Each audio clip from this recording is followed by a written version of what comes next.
agaasimaha guud ee wasaaradda caafimaadka ee Soomaaliland Saleebaan Jaamac Diiriye oo ay weheliyaan agaasimayaasha waaxyaha wasaaraddaasi ayaa ka hadlay xaaladda cudurka shuban biyoodka ee magaalada Burco. agaasimaha guud ee wasaaradda caafimaadka Soomaaliland mudane Saleebaan Jaamac Diiriye waxa uu sheegay in wasaaraddiisu ay gacan adag kula taxaalayso cudurkaasi isagoo bulshada guud ahaan u cadeeyay inaanay jirin xaalad adag oo laga warwaraa. ugu horeyn shirkan jaraa'id waxaa ka hadlay Dr. Axmed Saleebaan Jaamac Shiine oo ka mid ah mas'uuliyiinta wasaaradda caafimaadka isagoo ka warramay sida ay wasaaradda caafimaadku uga hawlgashay cudurka shuban biyoodka ee ka jira magaalada Burco. waa xanuun baahsan oo ka jira wadamada aynu dariska nahay dhammaantood sida Itoobiya, Soomaaliya, Yemen iyo Djibouti.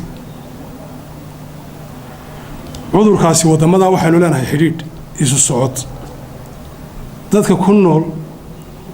dhammaantood inta gudaha Soomaaliland ku jirtay inta kala joogta waa dad isku mid ah isu socodkuna waa hawl yariyahay. waxa intaas dheer oo kale oo wasaaraddu ka hirgelisay 8 unit xanaanooyinka Burco ku yaalo oo dhan mid kasta waxa la dhigay gaari emergency waxa saaran shaqaale waxay leeyihiin line gaar ah oo telefoon oo lagala hadlo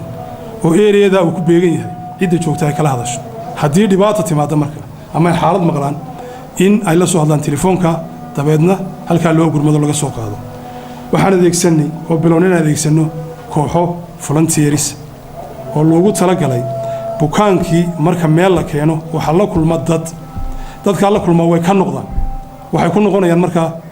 guryahoodii bay ku noqonayaan waa contact case baan u naqaanaa. waxa laga yaabaa qofkaasi inuu qofkan xanuunka qaadi karo in dabeedna halka loogu tago oo la soo hubiyo xaaladiisa inay dhibaato jirteen kale si halka loogu sameyn karo ama loogu joojin karayo hadii la nafta nagu simo.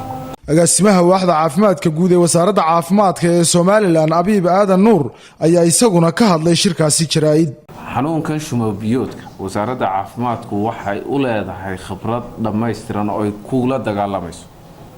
sidoo sheegay waxa uu soo bilaabmay August bishii aynu sanadkii hore soo dhaafnay waa in ka badan 9 bilood ayaa waxa weeye wasaaradda caafimaadku ay la soo dagaalamaysay oo ay xanuunka soo waday meelo kala duwan ay kaga soo jirtay. xanuunku waa xanuun fida kuna fida bulshada dhexdeeda laakiin waxa weeyaan wasaaradda caafimaadku awoodeedii ay ku xakameynayso way haysaa wayna joogtaa dadkana in la cabsi geliyo ma. agaasimaha guud ee wasaaradda caafimaadka Soomaaliland Saleebaan Jaamac Diiriye ayaa gabagabadii shirkan jaraa'id hadaladii uu ka yiri waxa ka mid ahaa waxayna soo maray sidii dhakhtarkuba hore u sheegay iyo agaasimuhu inaanu ka soo tacaalay maalmo ay ka badan tahay inta imka Burco ku jirto oo ilaa Buuhoodle ilaa Duruqsi dadka habeenka u hooday cusbitaalada ay ahaayeen dad ka badan ilaa iyo 500 qof waxaan meel walba ku yareynay dhimashada inaan ku yareyno